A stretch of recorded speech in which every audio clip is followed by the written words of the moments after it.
Welcome to This Explainer. Today, we're diving into an absolutely fascinating intersection. It's the spot where the sweeping, kind of romanticized mysteries of history collide head-on with the gritty, exacting reality of modern forensic science. We all tend to romanticize the past of it, right? We imagine lost ghost ships, cursed ancient artifacts, vanished royalty, the whole shebang. But what actually happens when you strip away the myth and apply the rigorous, totally unforgiving lens of a modern investigator to the dirt beneath our feet? Well, as you're going to see, the truth is infinitely more compelling than the legends. Section 1. Unlocking History's Hidden Secrets. We're going to start by looking at how the critical eye of the scientific investigator eventually solves even the oldest, most stubborn riddles of human history. You see, time doesn't necessarily erase evidence. Often the evidence is simply waiting for humanity to invent the right tools to read it. Take the 1600-year-old Roman Lycurgus cup. For centuries, this thing completely baffled everyone who looked at it. If you catch it in the right light, it appears jade green when lit from the front. But then if light shines through it, it changes to a rich blood red. So was it ancient magic, a lost art form? Actually, it wasn't until the 1990s that modern science finally solved the puzzle. Researchers discovered the glass was laced with microscopic flecks of silver and gold, measuring just 50 nanometers. By manipulating light at a microscopic level, the Romans had essentially invented nanotechnology over a millennium before modern science even caught up. Okay, let's dive into this and look at some other massive historical cold cases that were recently closed by this exact same investigative rigor. Remember the bloop from 1997? That terrifying, massive underwater sound that literally had people convinced a giant sea monster was lurking in the Pacific? Yeah, solved by 2012. It was just oceanic ice quakes, literally just glaciers cracking. What about the princes in the tower, supposedly murdered by Richard III? Well, circumstantial evidence and small skeletons discovered in the Tower of London finally pointed the finger squarely at the king. And the famous rumors of Anastasia Romanov surviving the execution of her family, debunked entirely once DNA testing on recovered remains confirmed she died right alongside them. Or the doomed 1845 Franklin expedition, completely lost in the Arctic. After over 160 years, modern exploration finally located the sunken wrecks of the HMS Erebus in 2014 and the Terror in 2016. History's secrets absolutely do not stay married forever when you apply the right scientific tools. Section 2. Enter forensic archaeology. So, if these investigative tools can solve mysteries that are hundreds of years old, what happens when we pivot from the grand scale of history to the dirt currently beneath our feet? Like, how are these exact same techniques used today to catch modern killers? Well, there is a stark, fascinating contrast between conventional archaeology and forensic archaeology. Conventional archaeology is kind of what most of us picture, right? Academics studying ancient ruins to understand broad human trends. They deal in shades of gray, probabilities and interpretations of how an anonymous population lived. But forensic archaeology, it takes those same excavation tools and forces them into a high-stakes, modern criminal environment. Here, there are absolutely no anonymous populations. Investigators are looking for specific individuals who were recently deceased. They need black and white facts, legally binding evidence that can be presented in a court of law to actually secure a conviction. When an investigator looks at a clandestine grave, the very first question they ask is, how long has this been here? And the answer? It lies in stratigraphy, the study of soil layers. Just like ancient sites, a modern clandestine grave has layers. Think of it like a giant puzzle. If a grave is dug and left open, a natural layer of windblown leaves might settle in. Then the victim is buried, the earth is replaced, and eventually new natural soil and vegetation form right on top.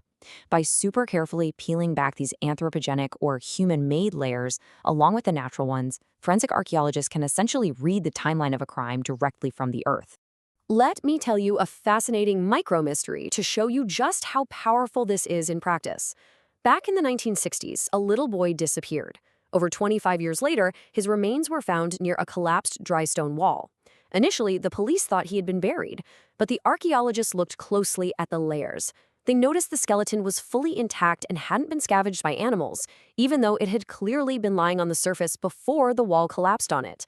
The archaeologists deduced the body hadn't been buried at all. It was actually wrapped up, placed on the ground, and covered with stones from the wall top before the wall naturally collapsed over the years. And get this, when the boy's stepfather was finally arrested and confessed, his story matched the archaeologist's reading of the dirt, step by step. No way, right? But the dirt didn't lie. And this brings us to an incredible partnership in the field. When human remains are found, particularly skeletal ones, it requires a real tag-team approach. The forensic archaeologist is the expert in the field skills. They are the ones carefully extracting the evidence from the surrounding environment without destroying the context. But they are paired with the physical anthropologist, who is the absolute expert in skeletal tissue. While the archaeologist answers how the burial happened, the anthropologist reads the bones to determine specific trauma and, most importantly, the actual identity of the victim. Section 3. The race against time. Now, unlike an academic excavation that can literally take years to complete, forensic archaeology operates under immense, suffocating pressure. Investigators are fighting against two totally unstoppable forces: the biology of decay and the rigid clock of the law.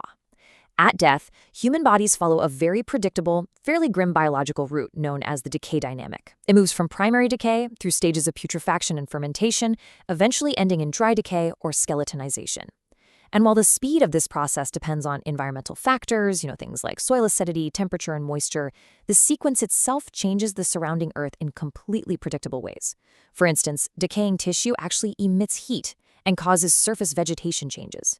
Investigators actively use those exact changes to locate hidden graves. During decay, especially in wet conditions, a really crucial taphonomic change occurs, adipocere formation. It's this greasy, waxy state that takes hold as tissue breaks down. So why is this crucial? Because even if an offender returns to a crime scene and moves the body to a totally new location, they absolutely cannot erase this chemical footprint. The environment physically holds the memory of the crime. So, the crucial point here is that while biology is constantly altering the evidence, the law is actively demanding speed. In the UK, for instance, the PACE Act dictates that once a suspect is arrested, police have a strictly limited window, usually 24 to 96 hours maximum, to either charge them or release them. This is known as the PACE clock. Just imagine being an archaeologist and someone tells you, hey, you have 48 hours to find a buried body in a massive woodland to keep a murderer behind bars. It's intense. Furthermore, the Criminal Procedure and Investigations Act requires that absolutely every sketch, every crossed-out note, and every single piece of evidence be objectively presented to the courts. The pressure to maintain perfect, rapid scientific objectivity is just immense. Section 4. Searching the crime scene. So, what exactly happens when that legal clock is ticking down, the biology is degrading, and you have an entire forest to search? Well, you have to adapt your fieldcraft. Forget the whole Indiana Jones stereotype of an archaeologist gently sweeping dust with a tiny little brush. In forensic searches, heavy machinery is an absolute necessity. When faced with large areas, highly skilled excavator operators work with archaeologists to rapidly strip away horizontal spits of earth. Now, this isn't about reckless digging. It's an incredibly controlled, subtle technique used to swiftly eliminate non-viable sites so resources can be focused exactly where they are needed, before that pace clock runs out. Section 5. Recovering the buried truth. Once heavy machinery or search dogs finally pinpoint the exact location, the strategy flips completely. The clandestine grave is found. Now begins the hyper-meticulous process of recovering the truth without destroying fragile trace evidence. A key technique here is called half-sectioning. Archaeologists don't just dig straight down into the dirt. Instead, they remove one half of the grave's fill first. This creates a vertical wall that allows them to clearly see how the grave was constructed and how the infill sits against the natural cut earth. That interface, the exact line where the killer's shovel hit the virgin soil, is vital. It's right there, sealed at the very bottom, where a killer's footprint, a dropped cigarette butt, or microscopic fibers from their clothing might be perfectly preserved. And while you might think all of this requires lasers and satellites these days, the reality is often much more grounded. Despite the existence of modern GPS, many forensic scenes are deep in dense woodlands, cluttered backyards, or under heavy tree canopies where satellite signals just totally fail. Simple strings, tape measures, and a drawing board tied to local fixed points, like an electricity pylon or a specific tree, are often the most reliable, foolproof tools available to map a crime scene. I mean, think about it. It never runs out of batteries, and it holds up beautifully to rigorous cross-examination in court. But what happens when we shift our focus from the micro to the macro? Up until now, we've been looking at the highly controlled, fairly pristine environment of a single clandestine grave. But forensic archaeologists are also called upon to investigate mass graves. Here, the focus widens massively, from prosecuting a single murder to proving vast human rights violations, genocide, and prioritizing the humanitarian repatriation of victims. The reality of mass graves, such as those excavated in the Balkans or South America, is chaotic and devastating. Because these graves are often created using mechanical excavators to hide vast numbers of victims quickly, the remains are heavily commingled, basically violently tangled together, and they often display severe mechanical post-mortem destruction. Furthermore, victims were sometimes buried, then dug up mechanically and moved to secondary graves just to hide the crimes. Untangling this evidence requires truly extraordinary skill from both archaeologists and anthropologists working in tandem. Ultimately, the work done in these mass graves walks a very delicate line. Yes, for sure, it provides the generic forensic proof necessary to convict military leaders of war crimes. But its deepest, most profound purpose is humanitarian. Through DNA matching, painstaking excavation, and careful analysis, these scientists are undertaking the monumental task of restoring identity.